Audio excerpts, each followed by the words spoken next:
Welcome back to Jeff and Jamion winning in the margins. Jeff, great to see you again, my friend. Jamion, let's do this, man. Let's attack a challenge. Hey, we were just talking about a baby and what they bring to the table, and I don't think there's any better analogy in the way that life should be lived than the way a baby and than the way that a baby does life. They do it with passion, man, and they don't care about falling down, and they don't care about trying again. Hey, you have a 5 month old, Jamion. Tell us what's going on with you, little man. Yeah, so it's so interesting. Like I feel I'm amazed at a few things. Number one, I'm amazed at watching a 5 month old know what his body needs. And it Mm. makes me think that in so many ways, we often know what we need, but we're fearful of going for what is most necessary for us in the moment. But number two, in sort of talking about a challenge, it's having a chance to watch a person learn life. And anytime I'm reminded of this and I'm watching, it always helps me as a coach and as a leader because it's hard to learn new skills. We often forget how hard it is to learn. If I'm a basketball coach, it's hard for me I know how to make free throws. So it's hard for me necessarily to remember how hard it was for someone to learn how to make free throws. But when you get a chance, you watch a baby, you're watching a baby grow, you're watching this like mechanism kind of figure things out. You're watching the brain grow and the body grow with it. And the first thing we talk about is like learning how to crawl. I think we always talk about, oh, how old will he be how old will your child be when they walk? We sort of skip this crawling phase, which we all recognize developmentally is the most important part of a young person developing, is learning how to crawl. And we always skip that. We say, oh, we're walking at 9 months or walking at 10 months, whatever it is. And so I'm really enjoying watching my little man learn how to crawl. That's the core strength, the engagement, right? Understanding how to engage our body to come up on all fours. Yeah. So, hey, tell us what's going on now. What have you seen the last week? Yeah, it's been neat. I'll go a little bit further back, right? And the first thing is trying to get your child used to being on the floor. It's the first step of freedom. I mean, our child's used to being, like most children, being on our chest or being held by us or being in a comfortable car seat that holds them in snug, or laying on their bed with a sleep suit on where they feel so comfortable all the time. So the first step was teaching them how to learn how to be on the floor and how to be in this world with space around them, and sort of how they operate. And so you spend time with them laying on their back and kind of looking up and trying to figure out what's going on around them. And then you watch them learn how to be, lay on their stomach eventually, which is a major step. And then right after that, it's like, can they roll over?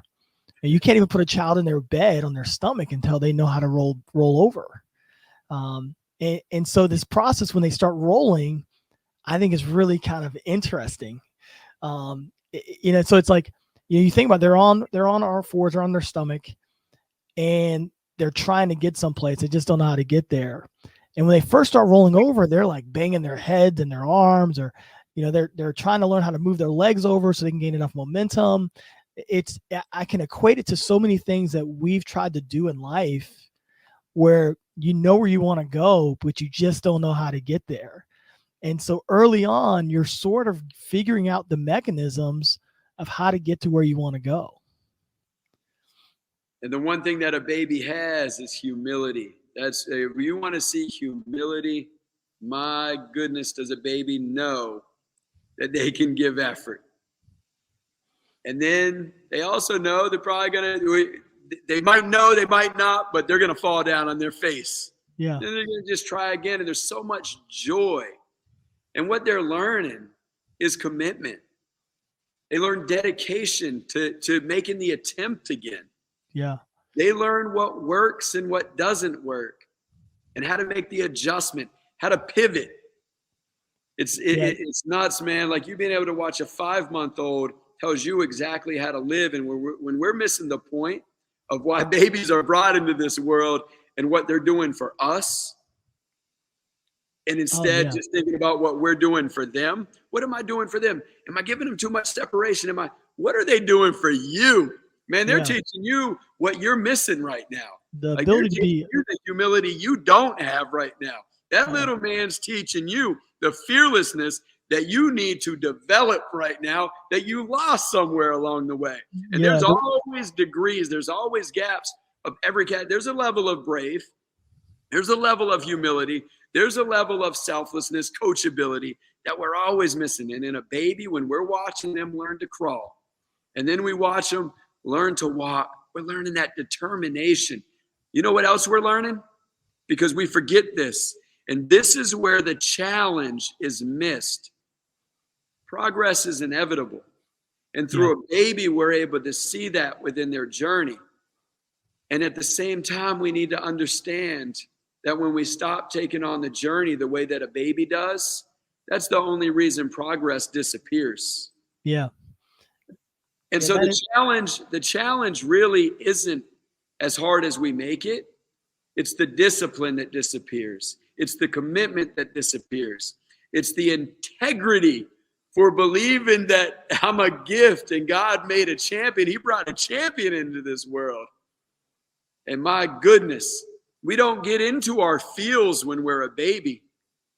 It's not about how I feel. It's about what I'm about to do. I'm a coming. Yeah. There's a fearlessness that sort of arises with a young child trying to figure it out, and so you move through, and so from there, they're kind of rolling over a little bit and figuring out, and then now trying to get up on all fours, and they sort of do the rocking back and forth, and they're rocking back and forth, and I think that's a really neat phase, because that's the phase where you're saying to yourself, I know I can do more. How can I take that first one? How can I figure that part out?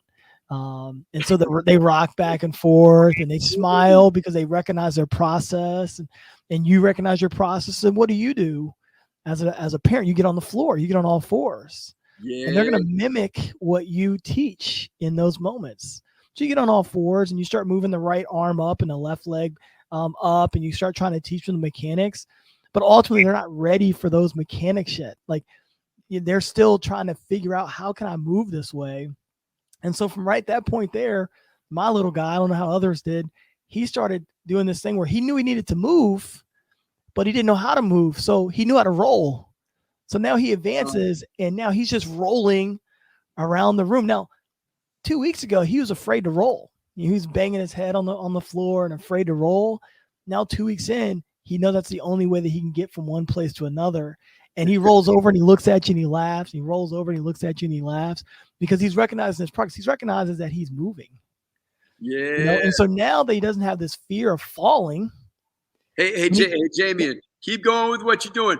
But if you're tuned into this, don't take this from a baby's perspective. Listen to your journey. Go for it. Yeah, and so now, that he doesn't have this fear of falling. He's up on all fours and he's saying, well, maybe I can push myself forward and going further. So what ultimately happens is, he actually started moving backwards, doing a whole body scoot. So we're trying to get him to go right arm up, left arm, trying to get him to get the right mechanics of it, how to do it. And he's not ready to learn that yet. So he's going 2 hands, push back, push his butt back. He's sliding backwards away from us. And we're saying, come to us, come this way. But he's proud of himself because he's moving. Yeah. And he's smiling because he's moving, and we're proud of him because he's moving. And, so many times along the journey of trying to figure out how to do something great. And I think crawling and walking, it's a great thing to do, right? It's a huge task. It's the biggest task in our baby's life at the beginning. You need people around you to encourage you. No, you're not going backwards. You're actually taking a step forward. It just feels like you're going backwards right now. You're learning all the things you need to learn so you can go forward and keep going forward. How many times in life have we started on a task and, everything starts off going in one direction and you feel like you stall or start taking steps back, and you have a mentor or leader around you go, no. You're actually learning all the things you need to learn so you can go and be great. And so him scooting himself backwards is the first step of the encouragement coming from those around us, which we all need at some point in our life. So right now we're scooting backwards. We're anticipating in the next few weeks that he'll be moving forward. And we'll be excited for those days, because then he would have fully completed the ability to crawl. But just trying to take that analogy to everything that we're trying to do, before you achieve anything great, you got to learn how to crawl. Right on, right on. When you describe him rocking back and forth, I envision him saying, "I'm coming. I'm on my way. Here I come." And that is the character that we want. That's the heart that we want. That's the mindset that we want. Proud because you're moving. I wrote that down. He's proud. You're proud. And sometimes you're with a group, like we could get in a classroom where we have a teacher that might not understand how to develop the youth, might take it away, might love the kids that are coming in, and maybe their home front has taught them how to develop. So they're sitting there and they're, yes, sir, yes, ma'am, no, sir, no, ma'am. Then you have somebody else from another home that isn't yes, sir, yes, ma'am. They actually were up all night. And when they get home from school, aren't set up to do their homework right away. And we need to develop classrooms. We need to develop coaching team atmospheres where we're bringing a culture that's proud of the way that our students, that our athletes are moving. But catch this, athletes and students. This is a big world, and there's a lot of people within it. And so not everyone around you is going to understand how to be proud of you moving. But make sure you keep on moving, because that dedication, that commitment, that integrity to the champion that exists within is what's going to make the progress inevitable. Not everyone comes from the same environment, but that's a gift in itself. We can learn from other people's environments when we aren't looking at them from negative circumstances or positive circumstances, but just blessings and gifts and opportunities that were brought into our life. And just remember that you're a gift that was meant to take on a challenge.